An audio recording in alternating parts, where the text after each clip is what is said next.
بسم الله الرحمن الرحيم. الحمد لله رب العالمين، والصلاة والسلام على رسوله الأمين محمد وآله وصحبه أجمعين، أما بعد. leo ikiwa ni tarehe 16 mwezi wa Rabiul Thani mwaka 1447, katika darsa ya tafsiri ya Imam Sa'di rahimahullah ta'ala, tulieleza kwa kijumla katika kikao kilichopita tafsir ya suratul Fajr, na leo biidhnillah ta'ala tutaanza kusoma maneno ya Imam Sa'di rahimahullah ta'ala katika kuifasiri suratul Fajr.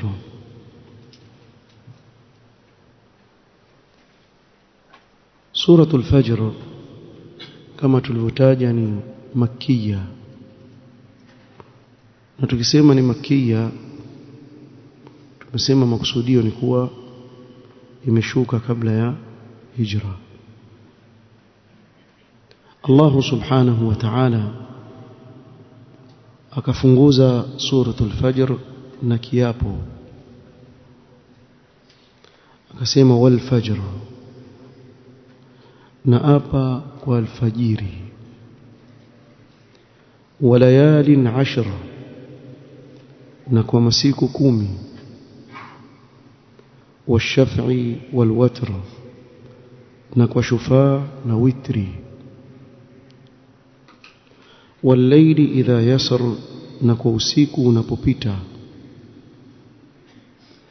هل في ذلك قسم لذي حجر؟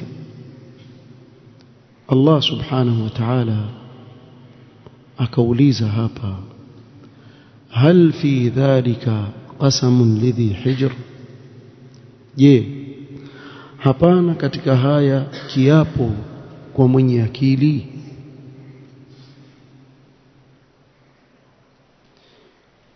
Al-Imam Sa'di rahimahullah ta'ala akaeleza kama inavyofahamika katika Qur'an, Allah subhanahu wa ta'ala anapoapa mbele yake ataeleza kwa nini ameapa. Mara nyingi ukiona zile aya ambazo Allah subhanahu wa ta'ala huapa ndani yake, mbele yake akaeleza sababu ya kuapa, na hii iko katika sura nyingi sana. Ukitizama utalifahamu hilo, na tulieleza mara nyingi. Tulieleza kuanzia suratul Nazi'at, wan-nazi'ati gharqa, wan-nashitati nashta, was-sabihati sabha, fas-sabiqati sabqa, fal-mudabbirati amra, yawma tarjufu ar-rajifa, ila akhir. Sasa hapa Allah ameapia kitu gani? Yaanza wal fajri wa layalin 10 wash-shaf'i wal watr wal layli idha yasr hal fi dhalika qasamun lidhi hijr. Al-Imam Sa'di yasema adh-dhahiru anna al-muqsama bihi, ilivyo katika hizi aya kuwa kile kinachowapiwa alfajiri, siku 10 hizi na nyinginezo au na vinginevyo katika viumbe vyake Allah alivyowapa navyo hapa, huwa almuqsamu alayhi, ndivyo hivyo ambavyo Allah subhanahu wa ta'ala aapa kwa ajili yake, vile vile anavyoviapia ndivyo anavyoviapia kwa ajili yake. Wadhālika jāizun musta'malun, na hili jambo lipo katika lugha ya Kiarabu latumika. Idha kana amran dhahiran muhimman, ikiwa lile jambo liko wazi na ni muhimu. Wa huwa kadhalika fi hadha almawdi', na ndivyo ilivyo katika sehemu hii ya suratul Fajr. فأقسم تعالى بالفجر, Allah subhanahu wa ta'ala akaapa na alfajiri. Na alhamdulillah sasa hivi mpo katika wakati wa alfajiri. Kwa kiapo hiki mtakifahamu zaidi kwa maelezo haya.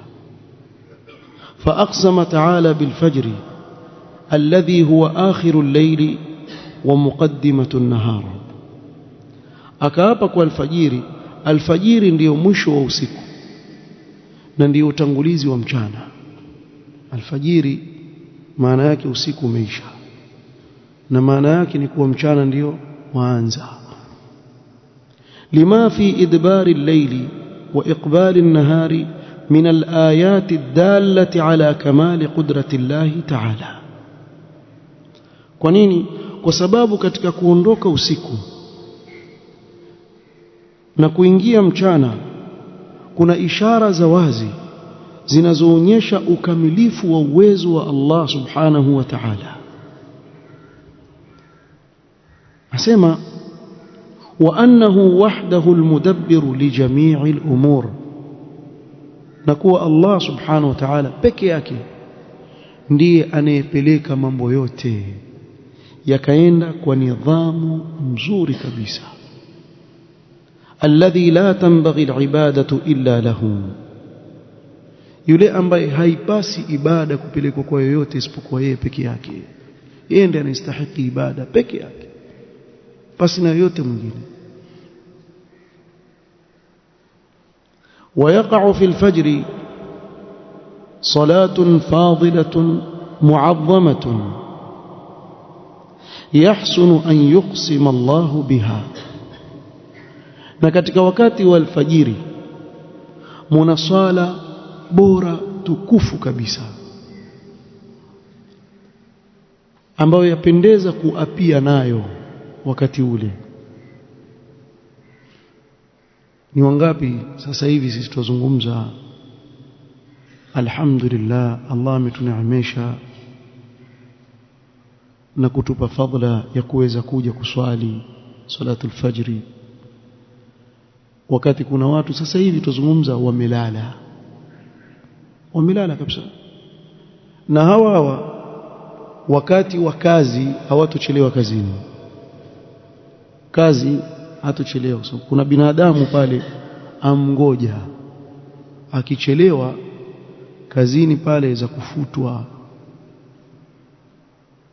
atapewa kisomo, ataambiwa mvivu, wachelewa kazini. Lakini katika swala humu haonekani salatul fajri.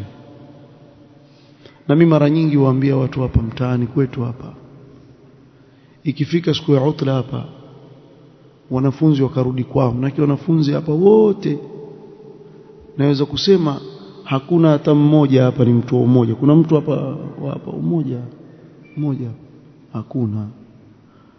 Wengine naweza kusema akina Azim na Rahma, watu wa majengo tu hao. Watu wa hapa nasema wale wanati wale katika wanafunzi mmoja mmoja. Basi wanafunzi hapa mkiondoka tuwakawa mayatima, mimi na mzee Huseni na mzee Shapi na mzee Captain, ikhwa wachache hivi mnaoona wazee wankaa huko, ndio tuko sisi. Hiyo safu ya kwanza tutamani ijae, fahamu? Ndio ukweli ulivyo. Jitizameni sasa hapa, tizameni salatul fajri hiyo. Kuna watu waweza kupaka ukauliza fulani bwana ansafiri huyo ama yuko kweli mtaani? Yuko. Lakini masha Allah wakati wa kazi wenda hivi. Nikuulize, anayetoa riziki wewe humjui? Si yule ambaye ushaanza kumuasi kuanzia asubuhi? Yalla basi awe yuwasali huko nyumbani. Kuna wengine ile swala yawapita kabisa na maisha yao si siku moja. Yani yeye ashajipanga mtu katika maisha yake salatul fajri haiswali. Huu ndio mpango wake mzima wa maisha yake. Siku wa leo ninapitikiwa ninachoka. Yatokea binadamu aweza kuzidiwa na usingizi, amechoka siku hiyo, ampitikiwa. lakini kuna watu katika maisha yao barnamiji yao yasema hakuna salatul fajr, swala adhimu tukufu ambayo yashuhudiliwa na malaika, mpaka Allah subhanahu wa ta'ala ameita na kusema alipoizungumzia salatul fajr, inna qur'ana al-fajr kana mashhuda, akaita salatul fajr qur'ana al-fajr kwa sababu husoma sura ndefu katika wakati wa alfajiri, akaita qur'ana al-fajr kana mashhuda, hushuhudiliwa na malaika. Hii swala, wale malaika wanaokuja jioni, wale usiku alfajiri, na wale wa mchana wakutana, waiona hii swala, washuhudilia. Na wewe unapoiswali hii swala, hisi katika nafsi yako kuwa mimi naswali na kuna malaika hapa washuhudilia hii swala. Utaiswali kwa khushua na tumaanina kabisa, kuwa si wewe peke yako, kuna malaika washuhudilia ile swala. Swala adhimu sana, lakini wengi katika watu hii swala yawapita. Na wewe ukitaka kujipima katika maisha yako kwa umefaulu ama ukufaulu, jiangalie mwanzo. Kitu cha kwanza salatul fajr. Shetani akikupiga knockout katika salatul fajr, kuisha wewe, ushakwenda siku yako nzima. Ndio wale, kuna baadhi ya watu hawana raha katika maisha yao, siku yake nzima yana dhiki, kumbe kuanzia asubuhi alimuasi Allah subhanahu wa ta'ala. Vijana bwana, uje natafuta kazi sipati. Kuna mmoja akuja mpaka ataka kusomewa ruqya ankuja sema mimi nitakampigwe kisomo bwana. Kwa nini? Kila nitafuta kazi mimi sipati, kila nikaenda watu wengine wapata mimi sipati. Wallahi nakumbuka namuuliza swali la kwanza, unswali wapi alfajiri wewe? Wallahi ya ikhwan, naambia sikuswali alfajiri.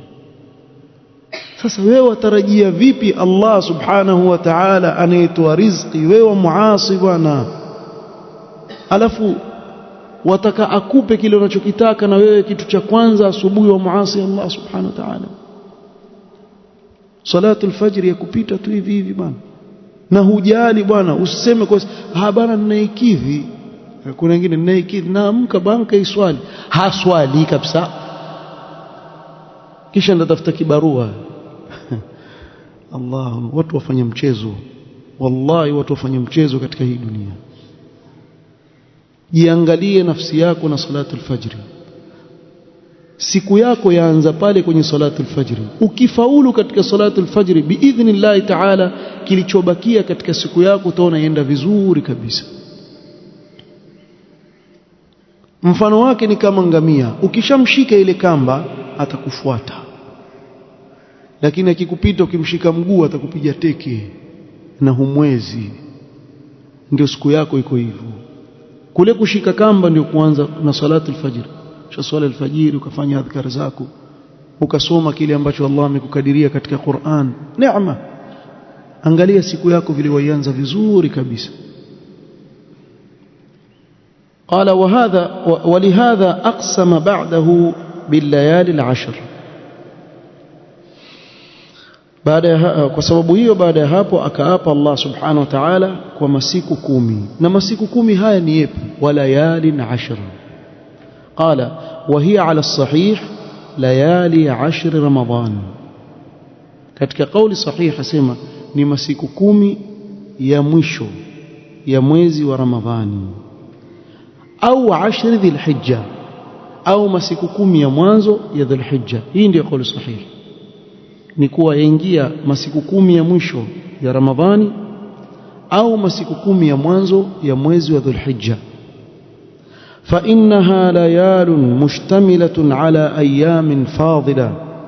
Haya ni masiku ambayo ndani yake kuna masiku yenye fadhila kubwa sana mbele ya Allah subhanahu wa ta'ala. ويقع فيها من العبادات والقربات ما لا يقع في غيرها. na humu hufanyika ibada mbalimbali na njia mbalimbali za watu kujikaribisha na Mola wao, ambapo ibada hizi hazipatikani katika masiku mengine mbali na haya. Kisha akaanza kueleza وفي ليالي 10 رمضان ليلة القدر. katika masiku 10 ya mwisho wa Ramadhani kuna usiku wenye cheo ambao ni bora kuliko miezi 1000, na hii ni katika Qur'an, Lailatul Qadri khairun min 1000 shahr. Ingawa makhurafi wao wasema usiku wa Maulidi ni mbora kuliko Lailatul Qadri. Kwa dalili gani? Ilmu ras, elimu ya kitwa. Yani wao kichwa chao ndo cha watuma hivyo. Ama Qur'an, wale wanaofuata Qur'an yasema Lailatul Qadri khairun min 1000 shahr. Yani yafikia mpaka Mtume sallallahu alaihi wasallam kufanya itikaf, akawafundisha umma wake kujikaribisha zaidi na Allah katika masiku ya 10 kwa ajili ya kuutafuta usiku huo. Lakini kumbe kuna usiku mwingine mbora kuliko Lailatul Qadri, lakini hata siku moja Mtume sallallahu hakuutaja wala hakukaa kuutafuta. Si umeelewa?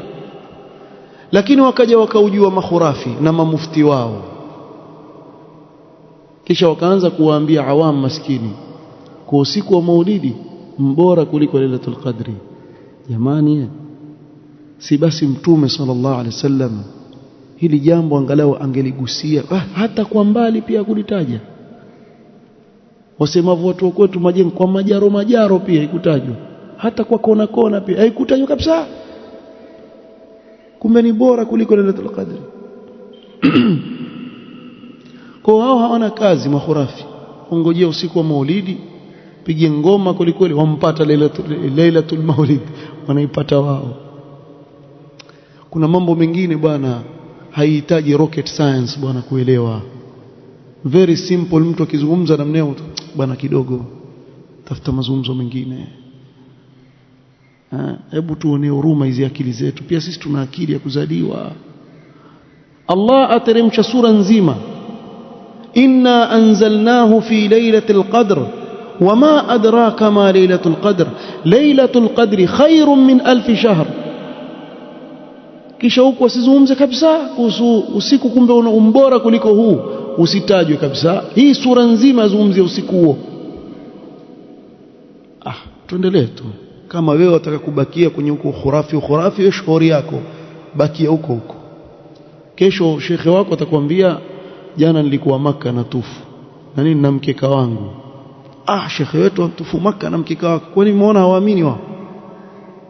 Waamini vitu vya kipumbavu kama hivi, waamini wao? Waamini bwana, si aketi kwenye mkeka bwana karuka. Katuni nyinyi mwangalia nyingi mkiwa wadogo, hizi ni katuni. Au wamuona mtu, nyinyi mshasikia akizungumza hizi karamati za uongo.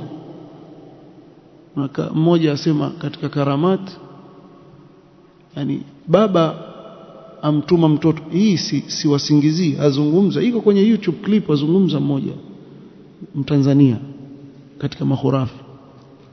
Baba amtuma mtoto wake barua ampelekee rafiki yake, tuseme yeye yuko Mombasa, rafiki yake yuko Nairobi, amwambia mwanangu hii barua ipeleke kwa fulani. Amwambia baba nipe basi tikiti ya basi nini mpaka mfike kule, sio? Babake amwambia waona huu mpapayo panda. Anasema jamaa akipanda mpapayo akishuka yuko huko. Umeelewa? Stupid. Wallahi alazim stupid. Wewe ukiwa waamini upuzi kama huu. Sasa hii hamjaelewa, hii si chochote. Kuna hiyo ya kurudi sasa.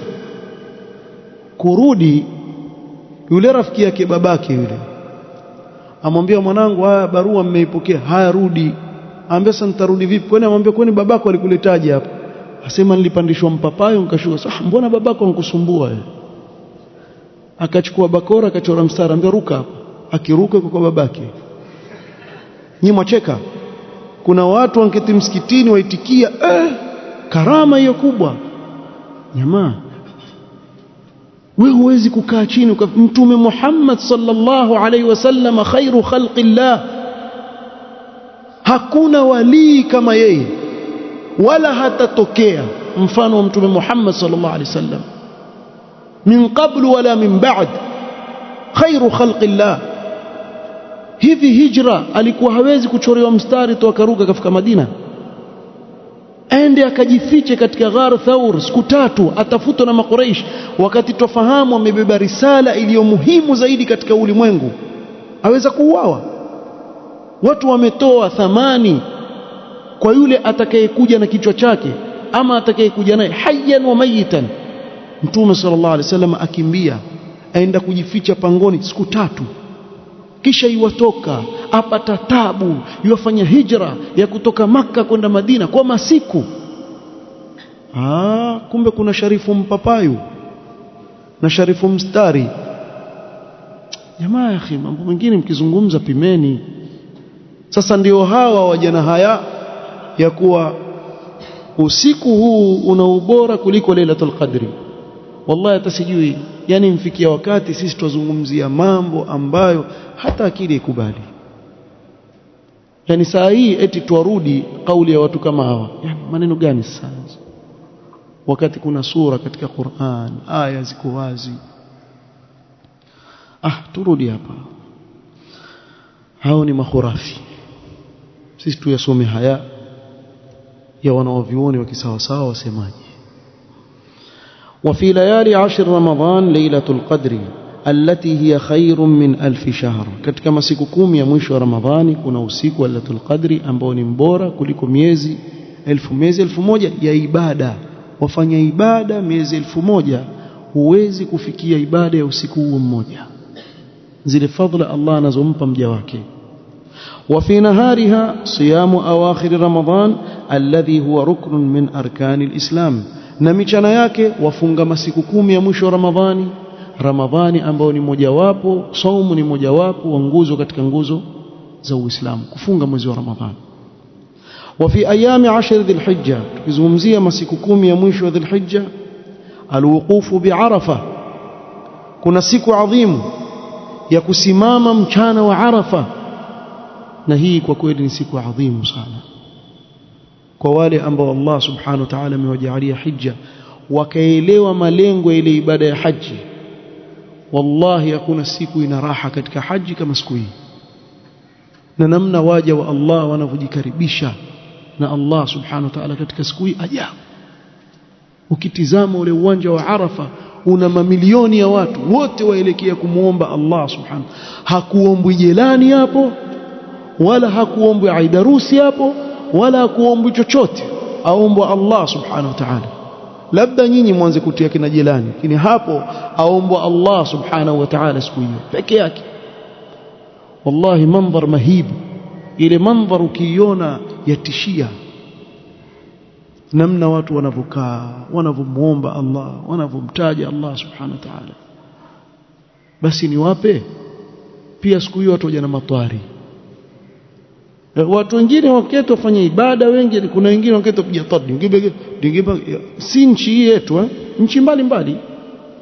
Kuna wale watu wa West Africa wale waja wacheza siku ya Arafa, watu wamekaa waomba dua, jamaa wapiga ngoma bingi alafu wacheza. Ukiwaona wewe washindwa ucheke, washindwa wasikitikie, watu wa mambo mengine wa Afrika, sisi tukuja na yetu mengine. Siku ya Arafa ni siku adhimu sana, ndiyo mchana miongoni mwa michana bora katika mwaka mzima.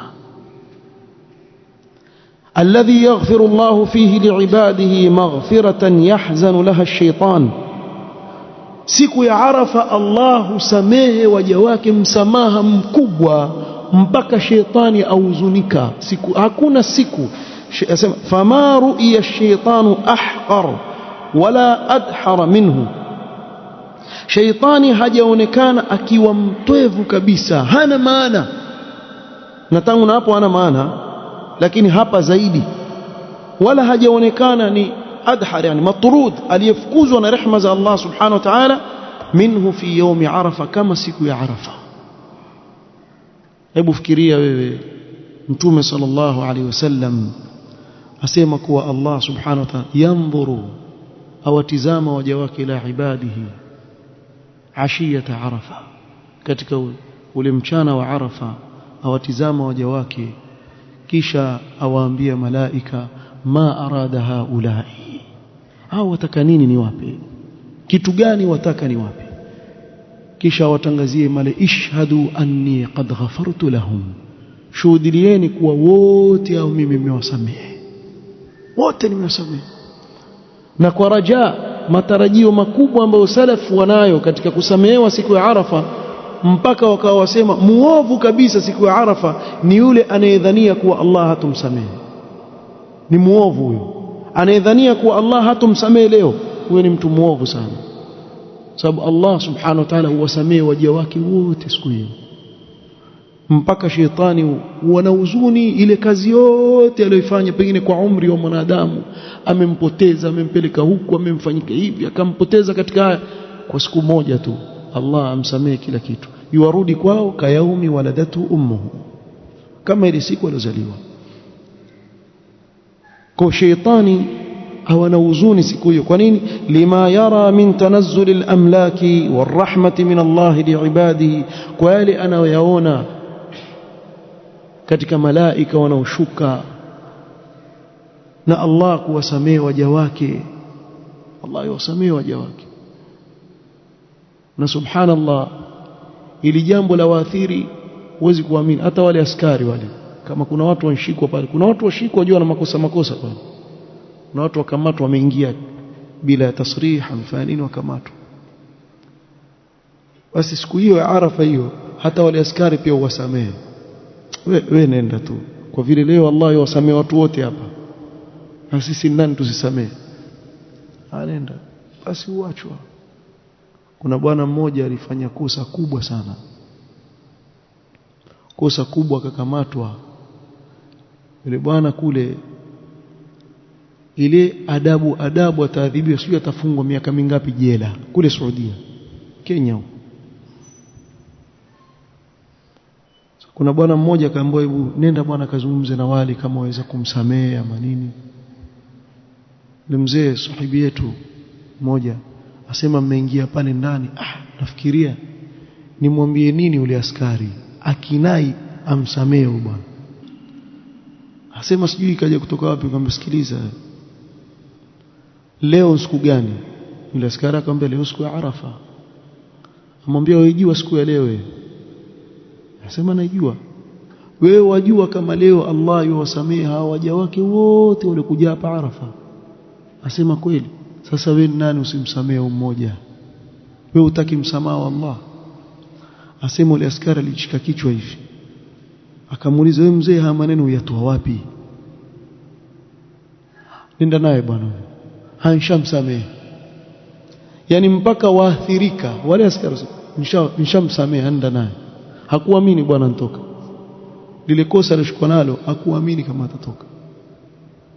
Juzi hii mwaka uliopita, wajua wa Kenya wapenda fujo sana, wengi katika Wakenya wanaleleka khawarij wengi, maandamano, fujo. Basi paka wanaokwenda haji pia fikra zao za huku, wengine waenda nazo kule. Sasa ukitokea upungufu kidogo hivi, kutokea upungufu tu, basi hapo kutakuwa na kazi hapo. Bora tutoa video pale, itapiwa comment, zitaanza kusambazwa na nini, kunitokea hivi, tuangalie vizuri kadha. Tunao sana hizo. Ni kweli inaweza kuwa ile matatizo yanatokea. Sasa matatizo mmeyafanya nyinyi na nchi yenu mfano, kisha ile sura yaharibiwa nani? Ya mamlaka, kama hawakusimamia sawa sawa haji. Wallahi, amini usiamini, wale jamaa wamekuja kumkomoa mtu mmoja peke yake. Mimi nimelala hapa, yuko ubavuni mwangu. Mimi naona nafuatwa, mimi nihojiwe, maana sioni, naona sijui kama kuna kitu chochote. Asalamu alaykum, salam, tukawasalimia. Wakaja kwa yule bwana akamwambia, tufuate. Mimi kuendelea nini? Wewe tufuate ubavuni. Na kweli kumbe ndio muhusika. Akanyanyuliwa, akatolewa. Mwenzetu tumtafuta mchana mzima. Mara nitoke asri. Vipi? Asema, jamaa tusamehe kwa vile ni Arafa leo, lakini tukaambiwa tusirudie tena. Ni mchana Allah subhanahu awasamehe waja wake wote, na nakwambia utawapata wale watu waheri bwana. Kweli unashikwa na makosa, basi bwana nisamehe, bwana nenda, kwa sababu ya Arafa leo. sisi pia tukusamehe, huenda Allah na sisi pia akatusamehe. Kwa ndio mchana ambao Allah huwasamehe waja wake sana. Qala wa yaqa'u fiha kathirun min af'ali al-hajj wal-umra, na katika mchana wa Arafa kwatokea mambo mengi sana, au katika zile siku 10 zile kwatokea ibada nyingi sana za haji na umra. Na huku watu ambao hawakwenda haji wafanya ibada za saumu, soma Qur'an, kufanya adhkar. Na watu siku hizi alhamdulillah wameamka wakaelewa umuhimu wa masiku haya 10. Allah awajaze khairi watu wa sunna. Huko nyuma ilikuwa watu hata habari hawanayo hizo siku 10. Unajua walikuwa wakati makhurafi wao ndio wakiwafundisha watu, walikuwa hata watu hawajui umuhimu wa masiku ya 10. Walipokuja watu wa sunna wakawaerevusha watu, jazakumullahu khairan, khutab na nini, watu wakaelewa. Na leo utaona alhamdulillah yakiingia masiku 10 haya watu wafanya bidii katika ibada. Qala wa hadhihi ashya'u mu'azzama, al-Imam Saadi yasema na hivi vitu vilivyotajwa hapa ni vyenye kuadhimishwa. Mustahiqatun li an yuqsima Allahu biha, vastahiqi Allah kuviapia. والليل إذا يسر أي وقت سريانه وإرخائه ظلامه على العباد، wakati ule usiku unapopita na lile giza lake kulishusha kwa waja wa Allah, fayaskunun wayastarihun wayatma'innun rahmatan minhu ta'ala wa hikma. Ukaona watu wapata utulivu usiku, watulizana, wapata raha na starehe na utulivu mkubwa sana, na hii ni rehma kutoka kwa Allah. Na wewe angalia, ukifika usiku ule usingizi unaolala wewe usiku, hebu geuza ufanye mchana. Kwa mfano wewe walala saa 3, toka salati al-isha fika nyumbani saa 3:30 ushalala, sio? Alafu amka saa ngapi? Pengine amka saa 11 ama saa 10:30 huko ndio amka. Masaa mangapi umelala? Sasa mimi nataka ugeuze.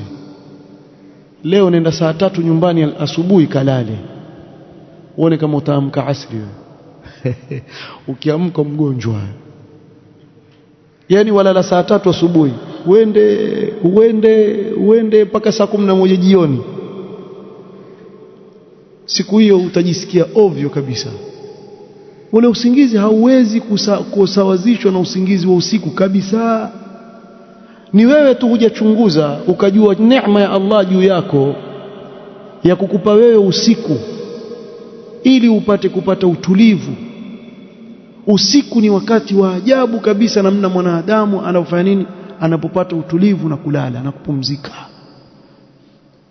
Sheikh asema hal fi dhalika ay almadhkur. Sasa Allah subhanahu wa ta'ala asema, je, katika hayo yaliyotajwa, haya aliyoyataja Allah subhanahu wa ta'ala, qasamun lidhi hijr ay lidhi aql, je hakuna kiapo hapo kwa wale wenye akili? Qala na'am, ni kweli kwa wale wenye akili wafahamu uzito wa kiapo hiki alichoapa Allah subhanahu wa ta'ala. Qala ba'dhu dhalika yakfi, ilikuwa baadhi yake yatosheleza. Vipi Allah ameapa na vyote hivi? Liman kana lahu qalbun au alqa as-sam'a wa huwa shahid, lakini ni kwa yule aliye na moyo hai. Aliye na moyo uliokuwa hai ataelewa haya,